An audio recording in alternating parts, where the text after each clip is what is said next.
ሰላም እንደምን አላችሁ ዲሆል ስፖርት ቤተሰቦች አዳዲስ የአትሌቲክስ እና የእግር ኳስ ስፖርታዊ መረጃዎች ተሰምተዋል ለእናንተ ይሆናሉ ያልናቸውን መራርጠን ይዘንላችሁ መተናል ከኛ ጋር ስትቆዩ እነዚህን ዜናዎች በዋናነት ታያላችሁ አትሌት ድርቤ ወልተጂ በአስደናቂ ሁኔታ የጃማይካ ኪንግስተን የግራንድ ስላም ትራክ ውድድርን አሸንፋለች በዚህ ውድድር እንግዲህ ያገኘችው ዳጎስ ያለ ሽልማትም እጅግ ትልቅ ነው እየተባለ ነው ውጤቱንና በሌሊቱ የሩጫ ውድድር የተከሰተውን ውጤት እንዲሁም የሌሎች ኢትዮጵያን ተሳታፊ ያሉበትን ሁኔታ እንነግራቸዋለን በሌላ ዜና በመጀመሪያው ውድድሯ ሜዳሊያ ውስጥ ስለገባችው አትሌት እንነግራቸዋለን እቺ አትሌት እንግዲህ አሁን አድናቆቷን እያገኘች ነው ሌላኛው በግማሽ ማራቶን የዓለም 5 ምንጊዜም ፈጣን የሆኑ አትሌቶች ዝርዝር ውስጥ ወጥተዋል ኢትዮጵያ 2 አትሌቶች ሲካተቱ ኬንያ 2 እንዲሁም ደግሞ አንድ ከኡጋንዳ የዓለም ሪከርድን በመስበር ጭምር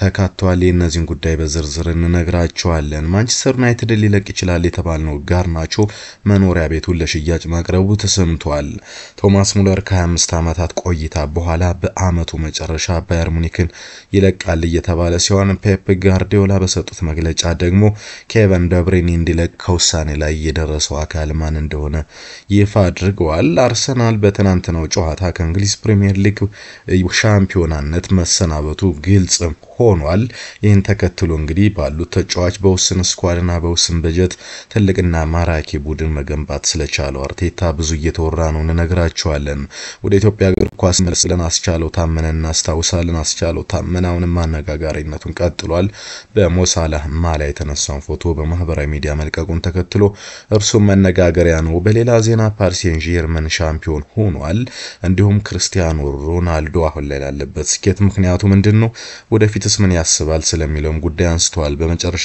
እንግሊዝ ፕሪሚየር ሊግ ዛሬ እስከሚደረግ ድረስ ያለውን የደረጃ ሰንጠረዥና ዛሬ የሚኖረውን ትልቁ የማንቸስተር ደርቢ የጨዋታ ሰዓት እንነግራቸዋለን ዜናዎችም ካሉ እናጋራለን ለጥቂት ደቂቃዎች አብረን እንቆይ መነሻችንን ከትልቁ የግራንድ ስላም ትራክ ውድድር እናድርግ ግራንድ ስላም ትራክ ውድድር በጃማይካ ኪንግስተን እየተደረገ ነው የሚገኘው በዚህ ውድድር የመጀመሪያ ቀን እጅጋየሁ ታዬ ማሸነፏ ይታወሳል ለመጀመሪያ ጊዜ እየተካሄደ በሚገኘው ግራንድ ስላም ትራክ አትሌት እጅጋየሁ ታዬ በ3000 ሜትር በአስደናቂ ሁኔታ ነበር ያሸነፈችው 8 ደቂቃ ከ28 ሴኮንድም የገባችበት ሰዓት ነው $100,000 በሚያሸልመው ውድድር አትሌቷ ሙሉ 12 ነጥብ የሚያገኝችበት ነው ቀጣይም አንድ ሩጫ ይቀራታል በዚህ ርቀት አትሌት ጽጌ ገብረሰላማ 3ኛ ሆና ጨርሳለች 8 ደቂቃ 38:15 ሰከንድ ርቀቱን ለማጠናቀቅ የወሰደባት ጊዜ ሲሆን 6 ነጥብም ያላት አትሌት ነች በሴቶች ትናንትና 800 ሜትር ድርቤ ወልተጂ ሁለተኛ መውጣቷ የሚታወቅ ጉዳይ ነው በዛ ትልቅ ትንቅንቅ በተደረገበት አጭር ርቀት 1 ደቂቃ 58:29 ሰከንድ ድርቤ ርቀቱን ለማጠናቀቅ የወሰደባት ጊዜ ሲሆን 8 ነጥብም ነበር ያገኘችው እንግዲህ ከዛ በኋላ ይች አትሌት በዛሬው ሌሊት በአስደናቂ ሁኔታ በማሸነፍ ነጥቧን 20 በማድረስም $100,000 ተሸላሚ ሆናለች ኢትዮጵያዊቷ አትሌት ድርቤ ወልተጂ ድርቤን ሰዓት የገባችበት 4:04:51 ስትገባ ሱሳን ሎይኮ ኢጆሪ ከኬንያ 4:05:10 ገብታለች እጅግ ስትጠበቅ የነበረችውና በትናንትናው ውድድር አንደኛ ወጣችው ኔኪ ሃልዝ ከአሜሪካ 4:05:39 በመግባት ውድድሯን አጠናቃለች ማለት ነው ድርቤ ወልተጂ 20 ነጥቦችን ኔኪ ሃልዝ 18 እንዲሁም ሱዛን ጆሪ ከኬንያ 12 ነጥቦችን ይዛለች ኬንያውያን ብስጭታቸውን እየገለጹ ነው እንደ አይነት ነጥቦችን ተደጋጋሚ እየጣልን ነው በቅርቡም በናንጂንግ የዓለም የቤትስ አትሌቲክስ ሻምፒዮና ውጤት አላስመዘገብንም ኢትዮጵያ በአንጻሩ ከአፍሪካ አንደኛ ከዓለም 3ኛ ሆናለችና እኛ ችግራችን ምንድነው ሲሉ ቅሬታቸውን እየገለጹ ነው የሚገኙት የኬንያ አትሌቲክስ ፌዴሬሽን ላይም ተቃውሞ እያሰሙ ይገኛሉ በቅርቡ በተደረገው የናንጂንግ የቤትስ ውድድር እንዲሁም በቡዳፔስት ዓለም ሻምፒዮና ብር ሜዳሊያ ያገኘችው ድርቤ ወልተጂ እንግዲህ ዛሬም በ1500 ሜትር አስደናቂ ውጤትን አስመዝግባለች እንደነገርኳችሁ አሜሪካዊቷ ኒኪ ሃልዝ የግል ምርጥ ሰዓቷን በማስመዝገብ በመጀመሪያው ዙር አንደኛ ሆና ማሸነፏን ተከትሎ እጅግ ተጠባቂ ሩጫ ሆኖ ነበር በኢትዮጵያ በላይነት ተጠና ተጠናቋል። እስኪ ለድርቤ ያላችሁን አድናቆት ግለጹላት። ገና 22 ዓመቷ ላይ የምትገኝ አስገራሚ አትሌት ነች። ድል ለኢትዮጵያ፣ ድል አትሌቶቻችን እያላችሁ እንደሁሌው አበረታቷቸው። በወንዶች ትናንትና በ5000 ሜትር አትሌት ሀጎስ ገብረሕይወት አራተኛ ነበር የወጣው። ጥላሁን ኃይሌ ደግሞ 7ኛ ደረጃን አግኝቶ ነው ያጠናቀቀው። ርቀቱን አሜሪካውያኑ ግራንት ፊሸር ኮፐርና ዴላ ጃኮብ ከአንደኛ እስከ 3ኛ ተከታትለው በመግባት በበላይነት አጠናቀዋል። የወንዶች እንግዲህ ቀሪ የሩጫ ውድድርም የሚጠበቅ ነው የሚሆነው። ለነሱም እንዲቀናቸው እንመኛለን። ወደ ሌላ አትሌቲክስ መረጃ ስናልፍ በመጀመሪያው ውድድሯ ሜዳሊያ ውስጥ የገባችው አትሌት አሁንም መነጋገሪያነቷ አልበረደም። የትውልድ ጊዜዋ በ2002 ሲሆን እድሜው 23 ነው። አትሌት ንግስት ጌታቸው ሀገሯን በዓለም አቀፍ ውድድር ስትወክል ናንጂንግ 20ኛ ዓለም የቤት ውስጥ ውድድር የመጀመሪያዋ ነበር። በዚህ ውድድር የብር ሜዳሊያ አግኝታለች። ወደ ኢትዮጵያ ከተመለሰች በኋላ እንግዲህ አድናቆት እየጎረፈላት ነው። በ800 ሜትር የግል ዓመቱን ምርጥ ሰዓቷን በዚህ ውድድር ማጣሪያ ላይ 2:03:91 በመግባት ስታስመዘግብ በፍጻሜው 1:59:63 በመግባት አሻሽላለች። ንግስትን ለመጀመሪያ ጊዜ ያየናት በኢትዮጵያ አትሌቲክስ ፌዴሬሽን በተዘጋጀው የክለቦች አቋም መለኪያ ላይ በ800 ሜትር ከፍጻሜ ከጽጌ ድጉማ ጋር አንገት ለአንገት ተናንቀው ጽጌ ስታሸንፋት ንግስት ጌታቸው ወደፊት ባለ ተስፋ መሆኗን ለመገመት በርካቶች የገመቱት ጉዳይ ነበር። በፍጻሜ ውድድር ውጤታማ ለመሆን ከመጀመሪያው ጀምሮ ዙሩን በማክረር የምትፈልገውን ውጤት ማሳካት ችላለች። በርቀቱ በዓለም አትሌቲክስ ያላት ደረጃ እንግዲህ ገና የመጀመሪያውን አድርጋ 33ኛ ሆናለች ከዓለም። ለዚህ ውጤት መገኘቷን ነው ደግሞ አሰልጣኝ ረፉ ብርሃኑ ብዙ ያልተነገረለት አሰልጣኝ ነው ይላሉ። አንዳንዶች አትችልም ገና ልጅ ናት ትቅር ብለው እንደነበር የሚታወቅ ጉዳይ ነው። አትሌቷ ግን የጽጌ ድጉማ ባልተሳካ ሁኔታ ያንን ውጤት 6ኛ ሆና ሲጨርስ እሷ የብር ሜዳሊያ ማምጣቷ ይታወቃል። የግል ምርጥ ሰዓቷ 800 ሜትርን 1:57:47 በዛግሬብ ክሮሺያ 2024 እንዲሁም 1500 ሜትርን 3:58:98 ፓሪስ ፈረንሳይ በ2024 ያስመዘገበች አትሌትም ነች ንግስት ጌታቸው።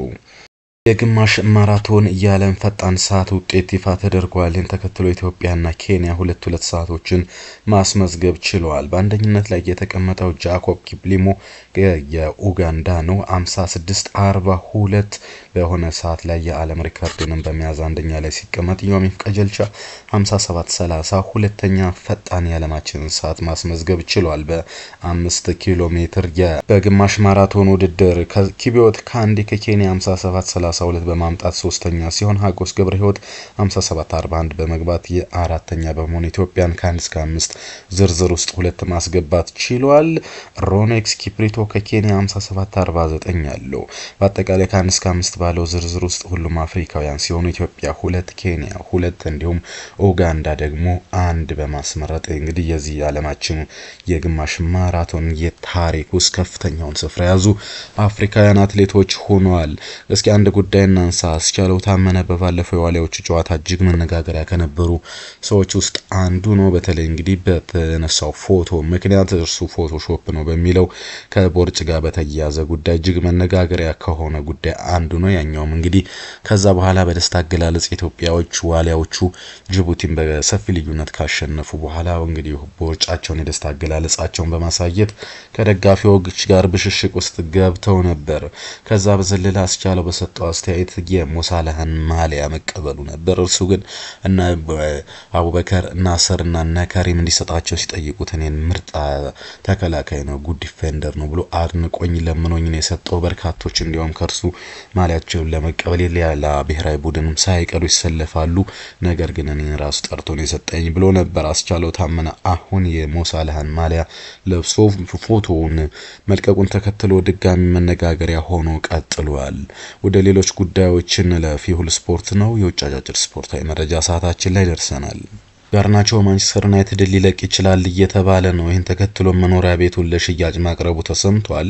የካሪንግተኑ ምሩቅ አሌሃንድሮ ጋርናቾ በክረምቱ የዝውውር መስኮት ማንቸስተር ዩናይትድን የሚለቅበት እድል ሰፊ እንደሆነ እየተነገረ ይገኛል። ጋርናቾ ማንቸስተር ከተማ የሚገኘው መኖሪያ ቤቱን በ3.85 ሚሊዮን ፓውንድ ዋጋ ለሽያጭ ማቅረቡም ተዘግቧል። ይሁንና እስካሁን ድረስ ግን ገዢዎች አልተገኙም እየተባለ ነው። ቶማስ ሙለር ከ25 ዓመታት ቆይታ በኋላ በአመቱ መጨረሻ ባየር ሙኒክን ይለቃል። 33 ዋንጫዎች ተቆጥረው የማያልቁ ሪከርዶችን መስበር ችሏል። ቶማስ የባየር ሙኒክ ምልክት ነው ተብሎ ስማቸው ከሚጠቀሱ የእግር ኳስ ፈርጦች ውስጥ አንዱ ነው። ፔፕ ጋርዲዮላ በሰጡት መግለጫ መሰረት ኬቨን ደብሩኒ ከክለቡ መልቀቅ ፈልጎ ሳይሆን ማንቸስተር ሲቲ ከተጫዋቹ ጋር መለያየት ፈልጎ ነው ብለዋል። ይህንን ውሳኔ ወሰነው ምንና ክለቤንን ብለዋል። ፔፕ ጋርዲዮላ ይህንን ውሳኔ ወሰነው ክለቡ ነው። ደብሩኒ እንዲለቅ ክለቡና እኔ ሆነን የውሳኔ ሐሳብ አቅርበናል። መጨረሻ ላይም ከውሳኔ ላይ ደርሰናል ብለዋል። ባሉት ውስን ተጫዋች ባለው ውስን ስኳድ በውስን በጀት ምርጥ ክለብ መገንባት ችሏል ሚኬል አርቴታ። ይሁን እንጂ የዋንጫው ነገር እስካሁን ድረስ አልጨበጥ ብሏል። ትልቅና ማራኪ ቡድንም መገንባት ችሏል። የአርቴታ አስደናቂና ምርጥ አሰልጣኝነት የፕሪሚየር ሊጉን ዋንጫ እስካሁን ባያሳካም ጥያቄ ውስጥ የሚገባ አይደለም እያሉ በርካቶች እግር ኳስ አስቀያሚ ነገሯ ይህ ነው ሲሉ ሐሳብ አስተያየታቸውን እየሰጡ ይገኛሉ።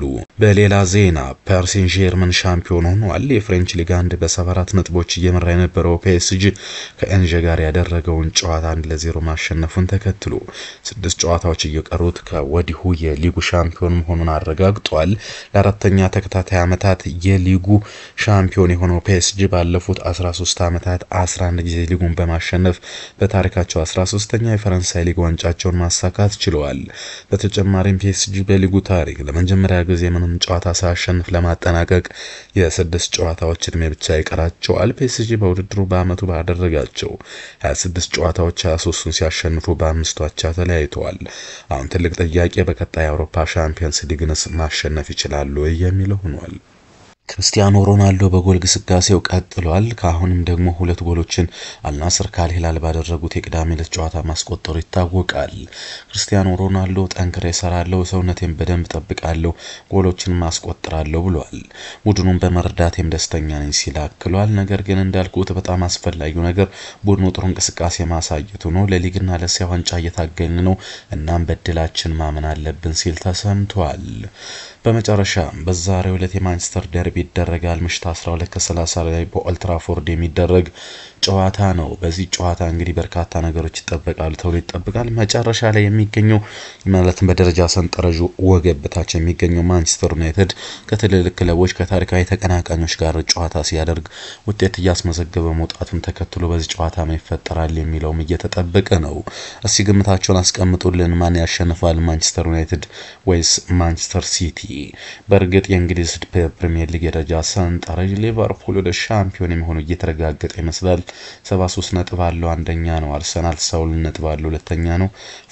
ኖቲንጋም ፎረስት በ57 ነጥብ ሶስተኛ ሲሆንና ቼልሲ አራተኛ ላይ ነው፣ 52 ነጥቦችን ሰብስበዋል። ማንቸስተር ሲቲ 50 ነጥብ ሰብስቦ አምስተኛ ነው። አስቶን ቪላ በተመሳሳይ በ50 ነጥብ ስድስተኛ ነው። ኒውካስትል 50 ነጥብ አለው፣ 7ኛ ሲሆን ብራይተን በ47 ነጥብ 8ኛ ላይ ይገኛል።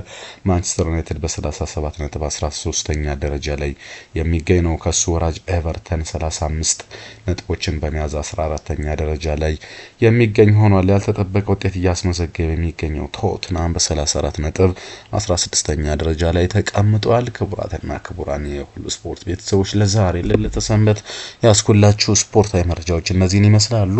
የእግር ኳስና አትሌቲክስ ስፖርታዊ መረጃዎችን ለማግኘት ሁሌም ምርጫችሁ ሁሉ ስፖርት ይሁን። ቢሻሻል ቢቀነስ ቢጨመር የምትሉት ሐሳብ አስተያየት ካለ ሁሌም እናንተን ለመስማት ለመስተካከል ዝግጁ ነን። ኮሜንት ቦክሳችን ክፍት ነው። ያሁኑን አበቃን። መልካም ቀን።